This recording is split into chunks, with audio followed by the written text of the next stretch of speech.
Hi everyone, இன்றைக்கி வந்துட்டு ரொம்பவே சிம்பிள் அண்ட் டேஸ்டியான ஒரு டீ டைம் ஸ்நாக் எப்படி பண்ணுறதுன்னு பார்க்கலாம். மைதா வச்சு அதுக்கு ஒரு பவுலில் நான் 1 கப் அளவுக்கு மைதா மாவு சேர்த்துக்கிறேன்.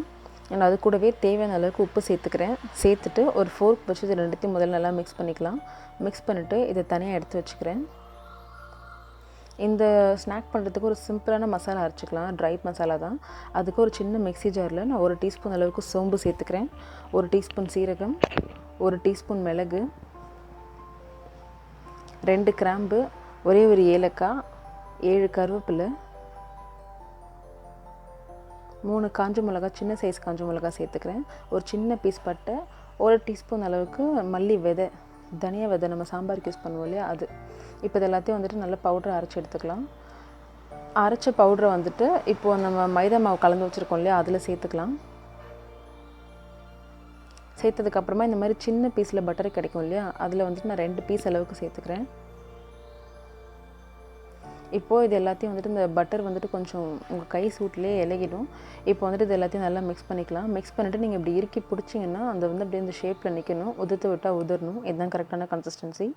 இப்போ வந்துட்டு ஒரு 1/4 கப் அளவுக்கு தண்ணியை கொஞ்சம் கொஞ்சமாக சேர்த்து சப்பாத்தி மாவு மாதிரி பிசைஞ்சிக்கலாம்.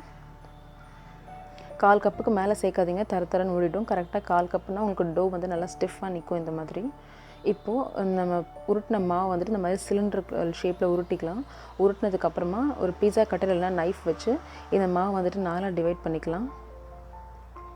டிவைட் பண்ணிவிட்டு ஒன்றா எடுத்து நம்ம எப்போவும் சப்பாத்தி உருட்டோம் இல்லையா அந்த மாதிரி உருட்டிக்கலாம். ஆனால் சப்பாத்தியை விட நல்ல மெலிசா, எந்த அளவுக்கு மெலிசா உருட்ட முடியுமோ அந்த அளவுக்கு மெலிசா உருட்டிக்கலாம். உருட்டிட்டு திரும்பவும் ஒரு நைஃப் இல்லை பீஸா கட்டர் வச்சு இந்த மாதிரி தின் ஸ்ட்ரிப்ஸாக கட் பண்ணிக்கலாம். இந்த மாதிரி நீட்டாக இந்த மாதிரி ரொம்ப தின்னாக கட் பண்ணிக்கோங்க.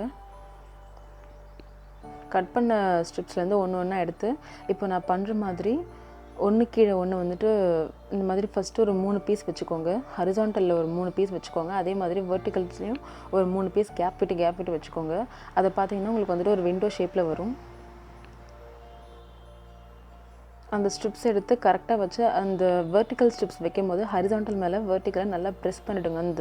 இந்த 2 மாவும் ஜாயின் ஆகிற இடத்துல வந்துட்டு கொஞ்சம் நல்லா ஸ்லைட்டாக ப்ரெஸ் பண்ணுங்கள். அப்போ தான் உங்களுக்கு எண்ணெயில் போடும்போது அது பிரியாமல் இருக்கும்.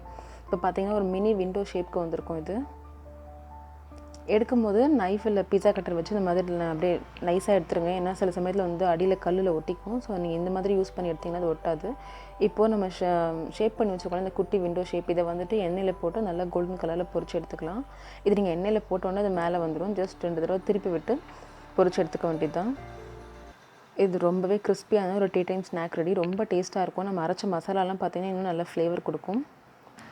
இது டீ கூட நீங்கள் எடுத்துக்கும் போது இந்த காம்பினேஷன் ரொம்பவே நல்லாயிருக்கும். நல்லா காரமாக இருக்கும். அண்ட் இது டீக்கு ரொம்பவே பர்ஃபெக்டாக இருக்கும். ஸோ கண்டிப்பாக ட்ரை பண்ணி பாருங்கள். தேங்க்ஸ் ஃபார் வாட்சிங்.